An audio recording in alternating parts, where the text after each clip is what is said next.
Hey guys, my name is Claudia Burns. I'm a physical therapist and I'm also a coach here at CrossFit Deergo. And I want to talk a little bit today about stress urinary incontinence. So this is a topic that's gained a lot of popularity or a lot of media attention, especially in the CrossFit community. And I wanted to kind of dispel some myths and talk and be really upfront about it and kind of get it out in the open. What is it? How can we treat it and prevent it? So urinary incontinence is the inability to control your bladder. In the CrossFit community, or CrossFit, the big movement offenders are double unders, box jumps, any kind of heavy lift, or maybe even running.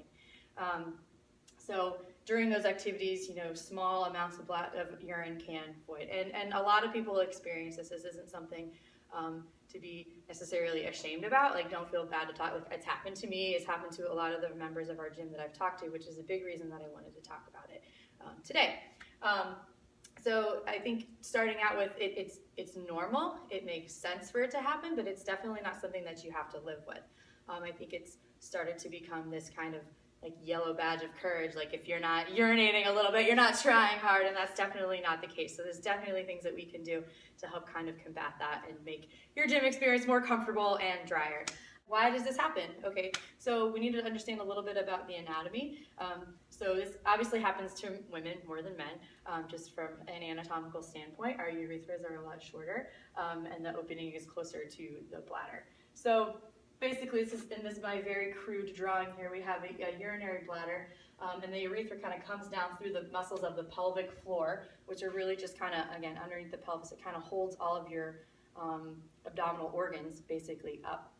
And it also is responsible for kind of keeping that urethra closed. So the pressure coming through here is going to help kind of close that. And basically the force of your pelvic floor has to combat the intra-abdominal force, so the pressure coming down. So not just actually the weight of your bladder, how full it is, but it's anything in your abdomen. So anytime that pressure is going to be increased, there's going to be a greater force by your pelvic floor muscles to kind of combat that. So when we get stress urinary incontinence, we basically have increased that intra-abdominal pressure just momentarily, and it overcomes the force that we can provide by our pelvic floor. So in preventing this, there's two ways we can come about it, which I'm going to talk about in a minute. So the last one is a little bit about who. So like I said, women more than men, typically, just because of anatomy, and it's really just across all age ranges.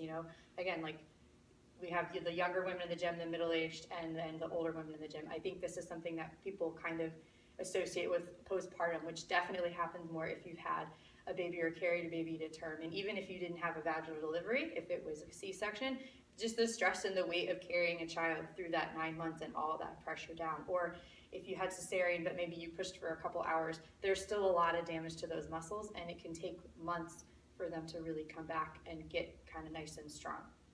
So don't be discouraged if this happens to you. There's definitely things that, again, we can do to help prevent it.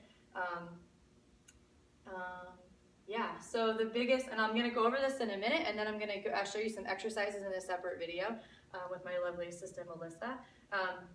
But two of the things that we can try to do while we're exercising. So during heavy lifts, or even during double unders, we want to avoid doing a Valsalva maneuver, which is that kind of pushing down, bearing down, because that's going to increase your abdominal pressure and make it harder for your pelvic floor muscles to combat that. So you want a nice strong core, absolutely. What we're going to do for that is we're going to teach you a transverse abdominis activation and stabilize your core that way, and not just the pressure. The other thing we're going to do is I'm going to teach you pelvic floor strengthening exercises. In the media, and it's kind of commonly known as a Kegel. The Kegels are for everyone, men, women, everybody should do Kegels.